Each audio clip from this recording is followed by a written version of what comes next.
Assalamu alaikum. This is Megan White answering your question here at About Islam. So it sounds like, sister, you are going through a lot of different challenges. You have your health, which has impacted your ability to become pregnant, although alhamdulillah, you now have a son. There's the fact that your husband is not showing interest in being with you intimately, and you feeling lonely from that, plus the fact that you really would like to work towards having another child before it gets too late. Your biological clock is ticking, so to speak. And then you've mentioned that you've moved to a new country, you don't have any family or friends around, you're really lonely, and on top of that, anytime you express hurt, your husband storms off on you, gives you the silent treatment, puts up a wall, and basically ignores you.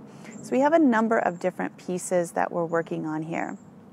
Plus, as you mentioned, your husband seems to kind of hide his phone whenever you're around. It seems like he's hiding something.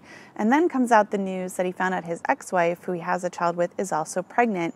And naturally, like any woman finding out that, her spouse is having private, secret conversations with an ex, spouse or any other individual, it's going to be hurtful. But rather than honoring that hurt, he stormed off on you and he closed off on you. So first, I want to validate your pain. I want to validate the feelings that you have. Of course, you should not be in a relationship with someone who just shuts off and just keeps you out. You should never feel like there are secrets that your spouse is keeping from you.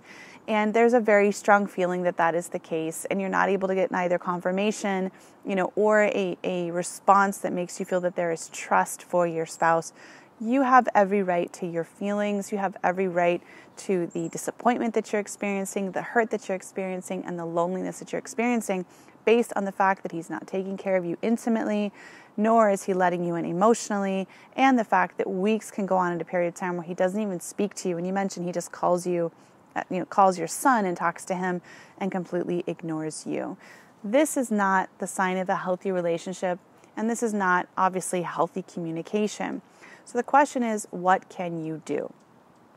Well, first and foremost, I would say trust your gut instinct right now. If there is not anything else that's happened, that you two have had a major fight, if there isn't something you have done in the past that broke his trust, because I only have your side of the story, right? I have no idea if he was to write in an email what his side of the story might be, but I have yours. And so if you've never done anything to break his trust, there wasn't any time where he was complaining about something that was really important to him and you ignored. Let's just assume that all of these pieces, that none of these exist, right? There wasn't something you did. There wasn't anything major that you know about. And he even says he's still attracted to you. So it's not like he said he doesn't like you anymore. None of these things have happened. I'm going to work with that. Then I would say trust your gut instinct, that there is something going on that's keeping him away from you. It's not natural for a man to not desire to be with his wife physically. It is not natural for a man to consistently make excuses. So while it is true that men are not always in the mood, which is a common thing that is taught, right? The stereotype is that men are always interested in being intimate, and that's actually not true. Stress can impact their levels of desire. Exhaustion can impact their levels of desire. Dealing with depression can impact their levels of desire. So can things like pornography addictions. Contrary to popular belief, people often think that if, for example, a man was engaged in looking at pornography on a consistent basis, often accompanied by his own self-pleasure behaviors, that the solution would be his wife needs to be more available. But unfortunately, it's the opposite. The more a man is occupied with pornography and kind of entering this private, secret world, the less he wants to be with an actual, real human being, and that is his wife. So there is a break in physical intimacy, there's a break in emotional intimacy. Now, I don't know if any of this, is something that your husband is dealing with, but you have a gut feeling that something is going on, and I would say just honor your gut feeling. You can't prove it right now, but honor it. Because one of the things that breaks down a woman's self-esteem and her confidence is when she knows something is wrong, she can feel that something is wrong, and she has pretty high suspicions that something is wrong in her relationship, but the one person that she turns to for trust says, you're making it up, you're imagining things, there's nothing, I don't know what you're thinking, I don't know what you're feeling, but yet that feeling persists. So I like to give back to women that trust in our own gut instincts. They're very strong, especially, you're a mother, right? And so you're used to being connected. Sometimes your child can't tell you something's wrong, but you can feel that something's wrong. You can feel their energy shift. You can figure out what their needs are without always having to have verbal confirmation. Well, such is the case a lot of times with relationships. Women are we're intuitive feelers, and we're not always correct, which is why we have to test out our gut instincts from time to time.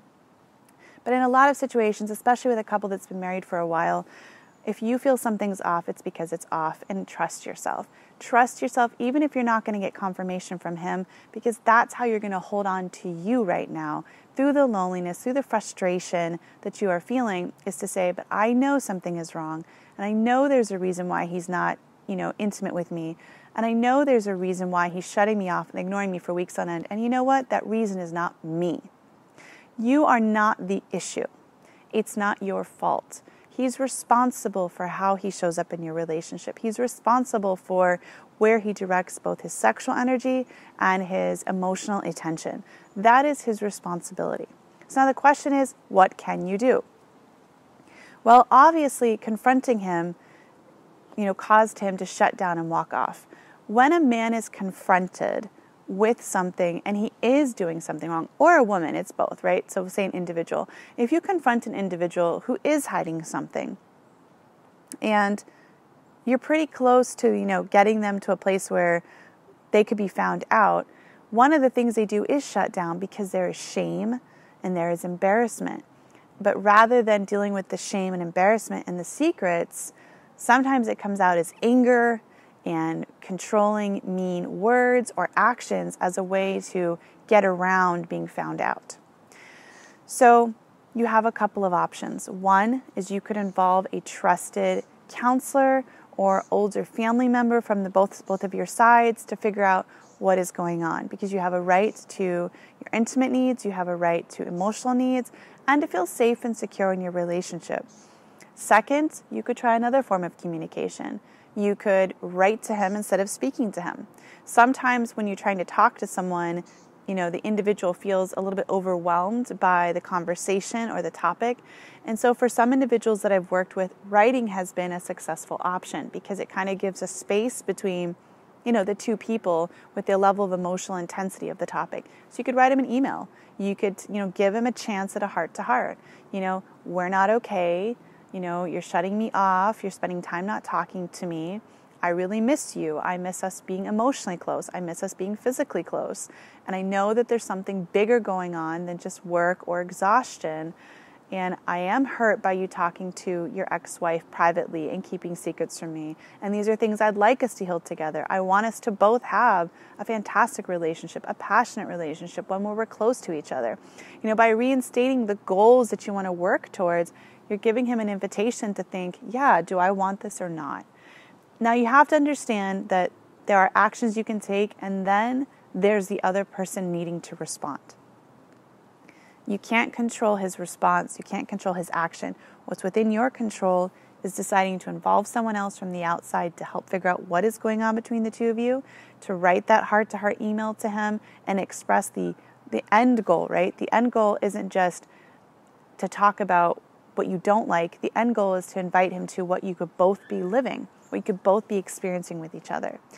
So think about that a little bit and figure out which one feels most honorable to you, that you feel is most productive for you and most fair for you, because everyone's in a different situation in their relationship. And then from there, figure out what's your next step. If it doesn't go well, what do you want to do? If it does go well, okay, great. What does the next step look like for you in developing your relationship?